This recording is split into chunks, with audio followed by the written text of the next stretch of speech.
আল্লাহর হাবিব সাল্লাল্লাহু আলাইহি ওয়াসাল্লামের কাছে প্রশ্ন করা হলো, ইয়া রাসূলুল্লাহি, ইয়া হাবিবাল্লাহি, গীবত জিনিসটা কি? আল্লাহর হাবিব সাল্লাল্লাহু আলাইহি ওয়াসাল্লাম বললেন, সাহাবীরা রে, তোমার ভাইয়ের একটা দোষের কথা তুমি যদি তার পিছনে বলো, সেই কথা যদি তার কানের মধ্যে চলে যায়, সে যদি মনক্ষুণ্ণ হয়ে যায়, এটার নাম হলো গীবত। গীবত হচ্ছে আপনি একজনের একটা দোষ তার পিছনে বলতেছেন, সেই কথা যদি তার কানের মধ্যে চলে যায়, সে যদি মনক্ষুণ্ণ হয়ে যায়, এর নাম হচ্ছে গীবত। সাহাবায়ে কেরাম বললেন, ইয়া রাসূলুল্লাহ, ইয়া হাবিবাল্লাহ, যেই দোষের কথা তার পিছনে বলতেছি, এই দোষটা যদি তার মধ্যে থেকে যায়, তাহলেও কি গীবত হবে? নবীজি বললেন, সাহাবীরা রে, যেই দোষের কথা, তোমার ভাইয়ের একটা দোষের কথা তার পিছনে বলতেছ, এর নাম হলো গীবত। আর যদি সেই দোষটা তার মধ্যে না থাকে, আর যদি বানিয়ে বানিয়ে বলো, এটা তো গীবত হবে না, এটা হয়ে যাবে তুহমত। আসসালামু আলাইকুম ওয়া রাহমাতুল্লাহি ওয়া বারাকাতুহু। ইন্নাল হামদালিল্লাহিল আকরামিল্লাযী খালাকাল ইনসানা ওয়া কাররামা ওয়া আল্লামাহু মিনাল বায়ানি মা লাম ইয়ালাম ফাসুবহানাল্লাযী লা ইহসা ইমতিনানুহু বিল লিসানি ওয়া লা বিল কলম। নাশহাদু আল লা ইলাহা ইল্লাল্লাহু ওয়াহদাহু লা শারীকা লাহু ونشهد أن سيدنا وحبيبنا ومولانا محمدا عبده ورسوله الذي أرسله بالحق بشيرا ونذيرا وداعيا إلى الله بإذنه وسراجا وقمرا منيرا. فقد قال الله تعالى في كلامه المجيد وفرقانه الحميد. সকলে জবান ছেড়ে পড়ে আউযু বিল্লাহি মিনাশ শাইতানির রাজীম। বিসমিল্লাহির রাহমানির রহিম। ইয়া আইয়ুহাল্লাযীনা আমানু জতানিবু কাসীরাম মিনায-যন্ন ইন্না বা'দায-যন্নি ইসমু ওয়া লা তাজাসসু ওয়া লা ইয়াগতাব বা'দুকুম বা'দা আইয়ুহিব্বু আহাদুকুম আইয়াকুলা লাহমা আখিহি মাইতান ফাকারিহতুমুহু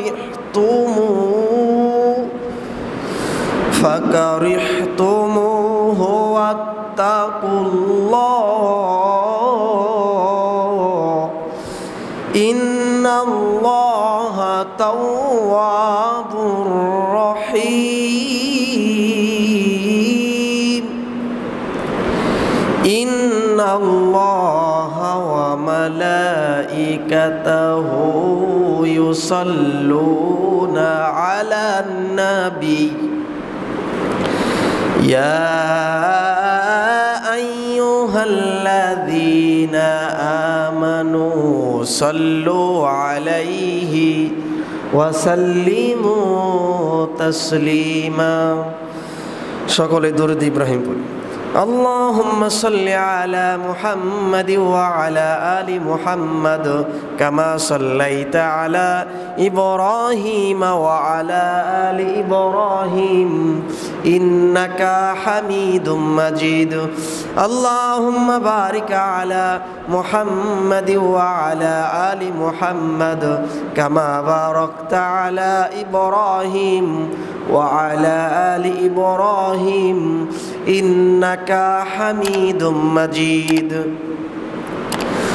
মহান আল্লাহ রব্বুল আলামিনের আলিশান দরবারে লাখ কোটি শুকরিয়া আদায় করছি, নত শিরে সুজুদ পেশ করছি যে মহান আল্লাহ তাবারক ওয়া তাআলা আমাদেরকে সপ্তাহের শ্রেষ্ঠ দিন জুমার দিনে জুমার নামাজ আদায় করার লক্ষ্যে যথাসময়ে পৃথিবীর শ্রেষ্ঠ জায়গা আল্লাহ তাআলার ঘর মসজিদ এসে বসার তৌফিক দান করেছেন।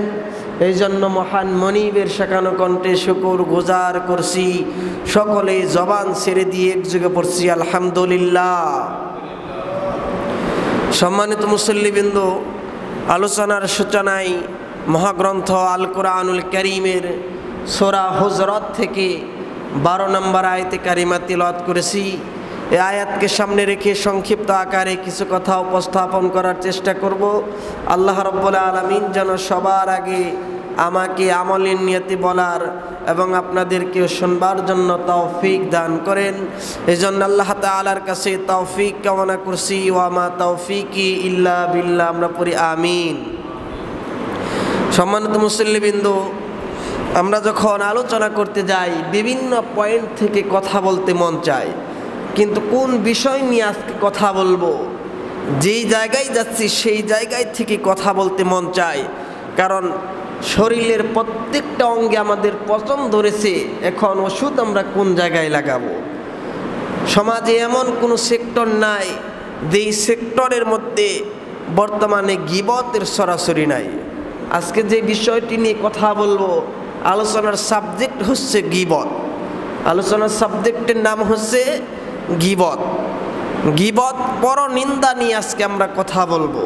গীবত আজকে এমন একটা রূপ ধারণ করেছে, প্রত্যেকটা সেক্টরের মধ্যে গীবতের সরাসরি। আপনি বাজারে যাবেন, চা স্টলে বসবেন, সেই জায়গায় দেখবেন মানুষ চা পান করছে আর গীবত করছে।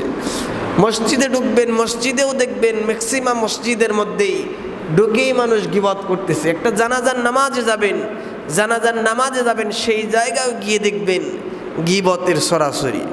তাহলে গীবতটা কি, গীবত করলে কতটুকু গুনাহ হবে, এই বিষয় নিয়ে আজকে আমরা কথা বলবো। গীবত কাকে বলে? আল্লাহর হাবিব সাল্লাল্লাহু আলাইহি ওয়াসাল্লামের কাছে প্রশ্ন করা হলো। আল্লাহর হাবিব সাল্লাল্লাহু আলাইহি ওয়াসাল্লামের কাছে প্রশ্ন করা হলো, ইয়া রাসূলুল্লাহি, ইয়া হাবিবাল্লাহি, গীবত জিনিসটা কি? আল্লাহর হাবিব সাল্লাল্লাহু আলাইহি ওয়াসাল্লাম বললেন, সাহাবীরা রে, তোমার ভাইয়ের একটা দোষের কথা তুমি যদি তার পিছনে বলো, সেই কথা যদি তার কানের মধ্যে চলে যায়, সে যদি মনক্ষুণ্ণ হয়ে যায়, এটার নাম হলো গীবত। গীবত হচ্ছে আপনি একজনের একটা দোষ তার পিছনে বলতেছেন, সেই কথা যদি তার কানের মধ্যে চলে যায়, সে যদি মনক্ষুণ্ণ হয়ে যায়, এর নাম হচ্ছে গীবত। সাহাবায়ে কেরাম বললেন, ইয়া রাসূলুল্লাহ, ইয়া হাবিবাল্লাহ, যেই দোষের কথা তার পিছনে বলতেছি, এই দোষটা যদি তার মধ্যে থেকে যায় তাহলেও কি গীবত হবে? নবীজি বললেন, সাহাবীরা রে, যেই দোষের কথা, তোমার ভাইয়ের একটা দোষের কথা তার পিছনে বলতেছ, এর নাম হলো গীবত। আর যদি সেই দোষটা তার মধ্যে না থাকে, আর যদি বানিয়ে বানিয়ে বলো, এটা তো গীবত হবে না, এটা হয়ে যাবে তুহমত। নাউজুবিল্লাহ পড়েন। একটা দোষ একজনের মধ্যে আছে, আপনি যদি তার পিছনে বলেন এটা হচ্ছে গীবত, আর তার মধ্যে একটা দোষ নাই, আপনি বানিয়ে বানিয়ে বলতেছেন, এটা গীবত হবে না, এটা হবে তুহমত, এটা হয়ে যাবে অপবাদ। নাউজুবিল্লাহ পড়েন। গীবত সম্পর্কে আল্লাহ রাব্বুল আলামিন কুরআনুল কারীমের সূরা হুজরাতের 12 নম্বর আয়াতের মধ্যে বলেন, ইয়া আইয়ুহাল্লাযীনা আমানুজতানিবু কাসীরাম মিনায-যন্ন ইন্না বা'দায-যন্নি ইসমু ওয়া লা তাজাসসু ওয়া লা ইয়াগতাব বা'দুকুম বা'দা আইয়ুহিব্বু আহাদুকুম আইয়াকুলা লাহমা আখিহি মাইতান ফাকারিহতুমুহু ওয়াত্তাকুল্লাহ ইন্নাল্লাহা তাওয়াবুর রহিম। জোরে বলুন আল্লাহু আকবার। আল্লাহ পাক বলেন, ইয়া আইয়ুহাল্লাযীনা আমানু, হে ঈমানদারেরা, আমানুজতানিবু কাসীরাম মিনাজ-জান। আল্লাহ রাব্বুল আলামিন বললেন, হে ঈমানদারেরা, তোমরা একে অপরের দোষ ধরার চেষ্টা করো না, তোমরা একে অপরের দোষ খুঁজে খুঁজে বের করে নিয়ে এসো না। মানুষের প্রতি বেশি ধারণা করা থেকে বিরত থাকো, কুধারণা করা থেকে বিরত থাকো, কারণ কিছু কিছু ধারণা আছে যেগুলো গুনাহের কারণ হয়ে দাঁড়িয়ে যায়। নাউজুবিল্লাহ পড়েন। আল্লাহ পাক বলেছেন মানুষদেরকে, ইয়া আইয়ুহাল্লাযীনা আমানু, ঈমানদারদেরকে লক্ষ্য করে বলছেন, তোমরা একে অপরের প্রতি বেশি বেশি ধারণা করা থেকে বিরত থাকো, কারণ বেশি বেশি ধারণা করা অনেক সময় বিশাল বড় গুনাহের কারণ হয়ে দাঁড়িয়ে যায়। এজন্য মানুষের প্রতি কুধারণা করা থেকে বিরত থাকবো। কিন্তু আল্লাহর হাবিব বলেছেন, যুন্নু বিল মুমিনিনা খায়রা, মানুষের প্রতি ভালো ধারণা করো। ভালো ধারণা আর খারাপ ধারণার মধ্যে কোনো পার্থক্য রয়েছে, ঠিক কিনা বলেন? ভালো ধারণা আর খারাপ ধারণার মধ্যে পার্থক্য আছে না নাই? একটা উদাহরণ দিলে বুঝতে পারবেন। মনে করেন রাত বাজে ৩টা, একটা লোককে আপনি দেখতে পেলেন যে হাত মুখ ধুয়ে আসতেছে। এখন আপনি একটা ভালো ধারণা করতে পারেন যে লোকটা এত রাত্রে হাত মুখ ধুয়ে আসতেছে, মনে হয় তাহাজ্জুদ গুজার, তাহাজ্জুদের নামাজটা পড়বে, সুবহানাল্লাহ পড়ে। আর আপনি খারাপ ধারণা করতে পারেন যে রাত বাজে ৩টা, এই রাত ৩টার সময় হাত মুখ ধুইতেছে, মনে হয় কার বাড়িতে যেন চুরি করে আসছে, ঠিক কিনা বলেন? ধারণা কিন্তু দুইটা দাঁড়িয়ে যায়। এই জন্য নবীজি বলেছেন মানুষের প্রতি ভালো ধারণা করো, আর আল্লাহ বলেছেন মানুষের প্রতি বেশি বেশি কুধারণা করা থেকে বিরত থাকো, কারণ অনেক সময় কিছু কিছু ধারণা রয়েছে গুনাহের কারণ হয়ে দাঁড়িয়ে যায়। নাউজুবিল্লাহ পড়েন। আল্লাহ পাক রব্বুল আলামিন বলেন, ঈমানদারদের লক্ষ্য করে বললেন, ইয়া আইয়ুহাল্লাযীনা আমানু, হে ঈমানদারেরা, মানুষের প্রতি বেশি বেশি ধারণা করা থেকে বিরত থাকো, কারণ এমন কিছু ধারণা রয়েছে যে ধারণাগুলো গুনাহের কারণ হয়ে দাঁড়িয়ে যায়। হাদিস শরীফের দিকে আপনি লক্ষ্য করেন, আল্লাহর হাবিব সাল্লাল্লাহু আলাইহি সাল্লাম বলেছেন, মান সাতারা মুসলিমান সাতারাহুল্লাহু ইয়াউমাল কিয়ামা, কেউ যদি মানুষের একটা দোষ গোপন রাখে, কিয়ামতের ময়দানে আল্লাহ রাব্বুল আলামিন তার দোষ গোপন রাখবেন। সুবহানাল্লাহ পড়েন। মানুষের একটা দোষ আপনি জানেন, হয়তো কবিরা গুনাহ করেই ফেলেছে, আপনি তো যদি গুনাহটা গোপন রাখেন, তার দোষটা যদি গোপন রাখেন, কিয়ামতের দিন আল্লাহ পাক রব্বুল আলামিন আপনার একটা দোষ গোপন রাখবেন। বলেন সুবহানাল্লাহ। কথা কি বুঝতেছেন?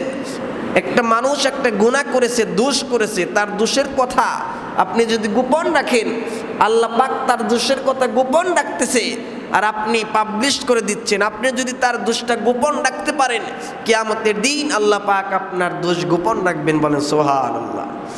আল্লাহর হাবিব সাল্লাল্লাহু আলাইহি সাল্লাম বলেন, মাইয়াদ মাল্লি মা বাইনা লাহইহি ওয়া মা বাইনা রিজলাইহি আদমাল্লাহুল জান্নাহ। নবীজি বললেন, কেউ যদি দুইটা অঙ্গের হেফাজতের গ্যারান্টি দিতে পারে, একটা হলো দোচোয়ালের মধ্যবর্তী স্থান, অর্থাৎ হলো জবানের হেফাজতের গ্যারান্টি দিতে পারে, আর একটা হলো দুই উরের মধ্যবর্তী স্থান, অর্থাৎ লজ্জা স্থানের হেফাজতের গ্যারান্টি দিতে পারে। নবীজি বললেন, দুইটা অঙ্গের গ্যারান্টার যারা দিতে পারবে, আমি রাসূল কিয়ামতের ময়দানে তার জন্য জান্নাতের জিম্মাদার হয়ে যাব। সুবহানাল্লাহ। নবীজি বলেছেন, দুইটা অঙ্গের হেফাজতের গ্যারান্টি যে দিতে পারবে, আমি নবীজি তার জন্য জান্নাতের জিম্মাদার হয়ে যাব। বলেন না সুবহানাল্লাহ। আমার ভাইয়েরা, কথাগুলো মনোযোগ সহকারে শোনার চেষ্টা করবেন। আল্লাহ রাব্বুল আলামিন বলেছেন, মানুষের প্রতি বেশি বেশি কুধারণা করা থেকে বিরত থাকো, আর গোয়েন্দাগিরি করে মানুষের দোষগুলো খুঁজে খুঁজে বের করে নিয়ে এসো না। বলেন না সুবহানাল্লাহ। মানুষের দোষগুলো গোয়েন্দাগিরি করে খুঁজে খুঁজে বের করে নিয়ে আসার চেষ্টা করো না, কারণ আল্লাহ পাক মানুষের দোষগুলো গোপন রাখতেছেন। আপনি যদি মানুষের দোষ গোপন রাখতে পারেন, নবীজি বলেছেন কিয়ামতের দিন তার দোষ কে গোপন রাখবেন? আল্লাহ রাব্বুল আলামিন গোপন রাখবেন। এই জন্য গীবত থেকে নিজের জীবনকে গুটিয়ে রাখতে হবে। কিন্তু আমাদের সমাজের মধ্যে দেখবেন সবচাইতে বড় বড় গুনাহগুলো হয়ে যায় দুইটা অঙ্গের মাধ্যমে। একটা হলো জবানের মাধ্যমে, আর একটা হলো লজ্জাস্থানের মাধ্যমে। এই জবানকে হেফাজত করতে হবে, মুখ দিয়ে অযথা কোনো কথা বলা যাবে না, গীবত শিকায়েতের মধ্যে লিপ্ত থাকা যাবে না। গীবত মুক্ত জীবন যদি আপনারা যাপন করতে পারেন, একটা হাদিসের দিকে আপনি লক্ষ্য করেন। হাসান বসরি রহমাতুল্লাহি আলাইহি তার সময়ে এক লোক তার গীবত করত। যখন তিনি শুনতে পেলেন, হাসান বসরি রহমাতুল্লাহি আলাইহি যখন শুনতে পেলেন অমুক লোক আমার গীবত করে, খুশি হয়ে তার বাড়িতে মিষ্টি পাঠিয়ে দিলেন। সুবহানাল্লাহ। হাদিসটা একটু মনোযোগ সহকারে শুনেন। হাসান বসরি রহমাতুল্লাহি আলাইহি নাম শুনেছেন? নাম অনেকেই শুনেছি। হাসান বসরি রহমাতুল্লাহি আলাইহি তিনি শুনতে পেলেন যে তার একজনে গীবত করে। এই কথা শুনে খুশি হয়ে যেই লোকটা গীবত করে তার বাড়িতে মিষ্টি হাদিয়া পাঠালেন। সুবহানাল্লাহ বলেন। কেউ যদি আমার আপনার গীবত করে, যদি আমরা শুনতে পারি যে অমুকে আমার সমালোচনা করে, রাগে গুসায় তোমরা ফায়ার হয়ে যাব, ঠিক কিনা বলেন? কিন্তু হাসান বসরি রহমাতুল্লাহি আলাইহি শুনলেন যে অমুক লোক আমার সমালোচনা করে, আমার নামে বদনাম করে, খুশি হয়ে তার বাড়িতে মিষ্টি হাদিয়া পাঠালেন। মিষ্টি পাওয়ার পর লোকটা বলল, এই মিষ্টি কে পাঠিয়েছে? যার মাধ্যমে পাঠানো হয়েছে তিনি উত্তর দিলেন, হাসান বসরি রহমাতুল্লাহি আলাইহি আপনার বাড়িতে মিষ্টি হাদিয়া পাঠিয়েছে। সেই লোকটা বলল, কেন পাঠিয়েছে বলো? লোকটা বলতেছে, আপনি নাকি হাসান বসরি রহমাতুল্লাহি আলাইহির গীবত করেন, এই খুশিতে খুশি হয়ে আপনার বাড়িতে মিষ্টি হাদিয়া পাঠিয়েছে। কারণ আপনি যে তার গীবত করতেছেন, তার জীবনের সমস্ত অর্জিত গুনাহগুলো আপনার কাঁধের উপর নিচ্ছেন। এত বড় উপকার তো কোনো বাপ ও সন্তানের করে না। সুবহানাল্লাহ বলেন। কথা কি বুঝতেছেন? হাদিসটা বুঝছেন? হাসান বসরি রহমাতুল্লাহি আলাইহির একজনের সমালোচনা করত, খুশি হয়ে তার বাড়িতে মিষ্টি পাঠিয়ে দিলেন। মিষ্টি পাওয়ার পর বললেন, কেন মিষ্টি পাঠানো হয়েছে? লোকটা জবাব দিলেন যে আপনি যে তার গীবত করতেছেন, তার জীবনের সমস্ত গুনাহগুলো আপনার কাঁধের উপর নিচ্ছেন, এই খুশিতে খুশি হয়ে আপনার বাড়িতে মিষ্টি হাদিয়া পাঠিয়েছে। বলেন সুবহানাল্লাহ। আমার ভাইয়েরা, একটা হাদিসের দিকে আপনি লক্ষ্য করেন। আমার নবীজি একদিন হযরতে আবু যর রাদিয়াল্লাহু তাআলা আনহুকে বললেন, ইয়া আবা যররিন ইয়্যাকা ওয়াল গীবা ফাইন্নাল গীবাতা আশাদ্দু মিনাজ জিনা। হে আবু যর, গীবত থেকে নিজের জীবনকে গুটিয়ে রাখো, কেননা গীবত করা হলো জেনা করার চাইতেও জঘন্য। নাউজুবিল্লাহ পড়েন। গীবত করা জেনা করার চাইতেও জঘন্য। নবীজি বললেন, সাহাবীরা রে শোনো। সাহাবী প্রশ্ন করলেন, কিভাবে গীবত করা জেনা করার চাইতেও জঘন্য হয়? নবীজি বললেন, ও আবু যর শোনো, তুমি একজন লোক যখন জেনা করে, জেনা করার পর কবিরা গুনাহ হয়ে যায়, আল্লাহর কাছে যদি তওবা করে আল্লাহ পাক তাকে মাফ করতে পারেন। আর গীবত করা এমন একটা কবিরা গুনাহের নাম, যার গীবত করলা সে যদি তোমাকে মাফ না করে, আল্লাহ পাক রব্বুল আলামিন তোমাকে মাফ করবেন না। কথা কি বুঝতেছেন? গীবত করা জেনা করার চাইতেও জঘন্য। এই জন্য গীবত থেকে নিজের জীবনকে গুটিয়ে রাখার দরকার আছে না নাই? গীবত থেকে নিজের জীবনকে আমাদের গুটিয়ে রাখতে হবে। আর একটা গুনাহের নাম হলো নামিমা, অর্থাৎ কুটনামি করা। দেখবেন আমাদের দেশে অনেক মানুষ আছে, একজনের কথা আরেকজনের কানের মধ্যে লাগিয়ে দেয়, আছে না নাই? একজনের কথা আপনি আরেকজনকে বিশ্বাসী মনে করে তাকে বিশ্বাস করে একটা কথা আমানত রাখলেন, সেই কথা আরেকজনের কানের মধ্যে লাগিয়ে দিয়ে দুইজনের মধ্যে পেঁচ লাগিয়ে দিল। এই গুনাহের নাম হচ্ছে নামিমা, এটার নাম হলো কুটনামি করা। হাদিসের দিকে আপনি লক্ষ্য করেন, আল্লাহর হাবিব সাল্লাল্লাহু আলাইহি সাল্লাম বলেছেন, নবীজি দুইটা কবরের পাশ দিয়ে হেঁটে যাচ্ছিলেন। নবীজি বললেন, দুইটা কবরের মধ্যে শাস্তি হচ্ছে। প্রথম ব্যক্তির কবরের মধ্যে শাস্তি হচ্ছে এজন্য, কারণ লোকটা একটা কাজ করেছে, পেশাবের নাপাকি থেকে নিজেকে হেফাজত করে নাই। সুবহানাল্লাহ। পেশাবের নাপাকি থেকে নিজেকে সেভ করে নাই। অনেক মানুষ দেখবেন পেশাব করার পর টিস্যু ব্যবহার করে না, পানিও ব্যবহার করে না, নাপাকি থাকে। অথচ কবরের মধ্যে সবচাইতে বেশি শাস্তি হবে দুইটা কারণে। তার মধ্যে একটা কারণ হচ্ছে পেশাবের নাপাকি থেকে যদি নিজেকে সেভ না করেন, কবরের মধ্যে সবচাইতে বেশি শাস্তি হবে। নাউজুবিল্লাহ পড়েন। এই জন্য পেশাবের নাপাকি থেকে হেফাজত থাকার দরকার আমাদের আছে না নাই? ইমাম সাহেবের সঙ্গে অনেকের দেখা হয়ে যায়। ইমাম সাহেব যদি বলে চলো মসজিদে যাই, বলে আমার তো কাপড় ভালো না। কেন আপনি এই কথা বলতেছেন? আপনি যখন শিশু ছিলেন আপনার মা আপনাকে নাপাকি অবস্থায় রাখেন নাই, আর আপনি এখন বড় হয়ে গিয়েছেন। ইমাম সাহেব নামাজের কথা বললে বলেন আমার তো প্যান্ট ভালো না। ঠিক কিনা বলেন আমার ভাইয়েরা? এই জন্য পেশাবের নাপাকি থেকে নিজের জীবনকে গুটিয়ে রাখতে হবে।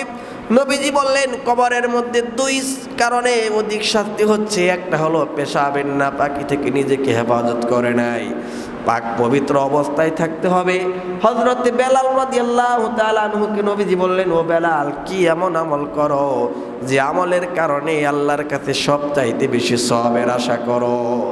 হযরত বেলাল বললেন, নবীজি জীবনে তেমন ভালো আমল আমি করতে পারি নাই, একটা মাত্র আমল আমি করেছি। আমলটা হলো যখন আমার ইস্তেনজার প্রয়োজন হয়েছে, ইস্তেনজা করার পর আমি উত্তম রূপে ওযু বানিয়েছি।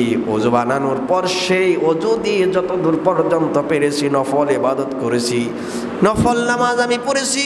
নবীজি বললেন, বেলাল রে, এই আমলের কারণে আল্লাহ পাক তোমার মর্যাদা এত বাড়িয়ে দিয়েছেন, আমি জান্নাতের মধ্যে আমার কদমের সামনাসামনি তোমার কদমের আওয়াজের শব্দ শুনতে পেয়েছি। সুবহানাল্লাহ বলেন। একটা মাত্র আমল তিনি করেছিলেন। আমলটির নাম হচ্ছে, তিনি ইস্তেনজা করার পর যখন ইস্তেনজা করতেন উত্তম রূপে ওযু বানাতেন, সেই ওযু দিয়ে যত দূর পর্যন্ত পারতেন নফল নামাজ পড়েছেন। এই আমলের কারণে আল্লাহ পাক এত সম্মান মর্যাদা বাড়িয়ে দিয়েছেন। নবীজি বললেন, আমার কদমের সামনাসামনি তোমার কদমের আওয়াজ আমি জান্নাতের মধ্যে শুনতে পেয়েছি। বলেন সুবহানাল্লাহ। আমার ভাইয়েরা, এই জন্য নাপাকি হালাতে আমাদের থাকা যাবে না। কবরের মধ্যে অধিক শাস্তি হয় দুইটি কারণে। একটা হলো পেশাবের নাপাকি থেকে নিজের জীবনকে হেফাজত না রাখার কারণে, আর একটা কারণ হলো কুটনামি করার কারণে, নামিমা করার কারণে। একজনের কথা আরেকজনের কানের মধ্যে লাগিয়ে দেওয়ার কারণে কবরের মধ্যে সব চাইতে বেশি শাস্তি হয়। নাউজুবিল্লাহ। একজনের কথা যদি আপনি আরেকজনের কানের মধ্যে লাগিয়ে দেন, কবরের মধ্যে সব চাইতে বেশি শাস্তি হবে। এই জন্য গীবত থেকে নিজের জীবনকে গুটিয়ে রাখতে হবে। মুখ দিয়ে অযথা কোনো কথা বলা যাবে না।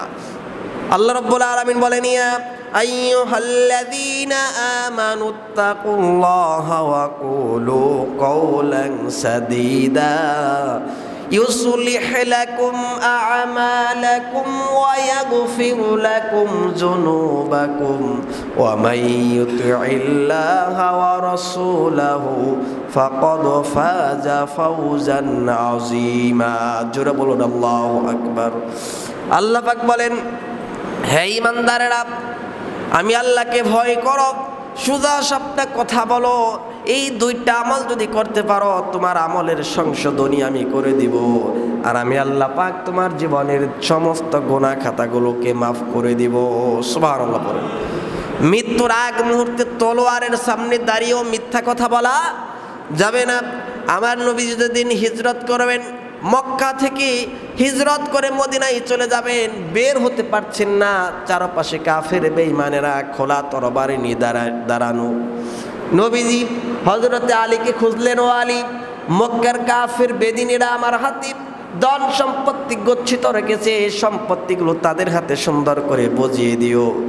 যেই নবীজিকে মারার জন্য প্ল্যান করা হয়, সেই নবীজি আমার কাফের বেঈমানদের সম্পত্তি বুঝিয়ে দেওয়ার জন্য ব্যস্ত হয়ে যান। সুবহানাল্লাহ পড়েন। আমার নবীজি জিবরাইলকে বললেন, ও জিবরাইল, আমি কিভাবে বের হব? জিবরাইল আলাইহিস সালাম বললেন, ইয়া রাসূলুল্লাহ, হাতের মধ্যে এক মুষ্টি বালি আপনি হাতের মধ্যে নেন, আর আপনি বালির মধ্যে ফু দেন, দম করেন, আর আকাশের দিকে আপনি ছিটিয়ে দেন, কাফের বেঈমানদের চোখের ভিতর আল্লাহ পাক ঢুকিয়ে দিবেন। সুবহানাল্লাহ পড়েন। নবীজি আমার হাতের মধ্যে এক মুষ্টি বালু নিয়ে বিসমিল্লাহ বলে ফু দিলেন, আর সেগুলো আকাশমুখী মেরে দিলেন। আল্লাহ রাব্বুল আলামিন প্রত্যেকটা কাফেরদের চোখের ভিতরে বালিগুলো ঢুকিয়ে দিলেন। সুবহানাল্লাহ পড়েন। নবী যখন বের হয়ে যাচ্ছিলেন, একজন কাফের প্রশ্ন করল, আমার সামনে দিয়ে তুমি কে যাও? নবীজি ওই সময় তলোয়ারের মুখে দাঁড়িয়ে মিথ্যা কথা বলেন নাই। আমার নবীজি বললেন, আমি আব্দুল্লাহর ছেলে মুহাম্মদ হেঁটে হেঁটে যাই। সুবহানাল্লাহ পড়েন। নবীজি তলোয়ারের সামনে দাঁড়িয়েও মিথ্যা কথা বলেন নাই। এই জন্য আল্লাহ বলেছেন, মিথ্যা মুক্ত জীবন গড়ো, আমি আল্লাহকে ভয় করো, মিথ্যা মুক্ত জীবন গড়ো। এই দুইটা কাজ করতে পারলে তোমার আমলের সংশোধনী আমি আল্লাহ করে দিব। আর ইউসলিহ লাকুম আমালাকুম ওয়া ইয়াগফির লাকুম যুনুবাকুম, তোমার জীবনের অর্জিত সমস্ত গুনাহ আমি আল্লাহ রাব্বুল আলামিন মাফ করে দেব। বলেন সুবহানাল্লাহ। সম্মানিত হাজিরিন, আল্লাহ রাব্বুল আলামিন বলেছেন গীবত থেকে নিজের জীবনকে গুটিয়ে রাখতে হবে। গীবত থেকে নিজের জীবনকে গুটিয়ে রাখতে হবে। এমন কোনো সেক্টর নাই বর্তমানে গীবতের সরাসরি নাই, ঠিক কিনা বলেন? এই জন্য গীবত থেকে নিজের জীবনকে গুটিয়ে রাখতে হবে। আল্লাহ বলেছেন, ইয়া আইয়ুহাল্লাযীনা আমানুজতানিবু কাসীরাম মিনাজ-যন্ন ইন্না বা'দাজ-যন্নি ইসমু ওয়া লা তাজাসসাসু ওয়া লা ইয়াগতাব বা'দুকুম বা'দা আইয়ুহিব্বু আহাদুকুম আইয়াকুলা লাহমা আখিহি মাইতান ফাকারিহতুমু ওয়াত্তাকুল্লাহ। তুমি কি এটা চাও? গীবতের শাস্তির কথা বর্ণনা করে আল্লাহ রাব্বুল আলামিন বলেছেন, তুমি কি তোমার মৃত ভাইয়ের গায়ের গোশতকে চিবিয়ে খেতে পছন্দ করো?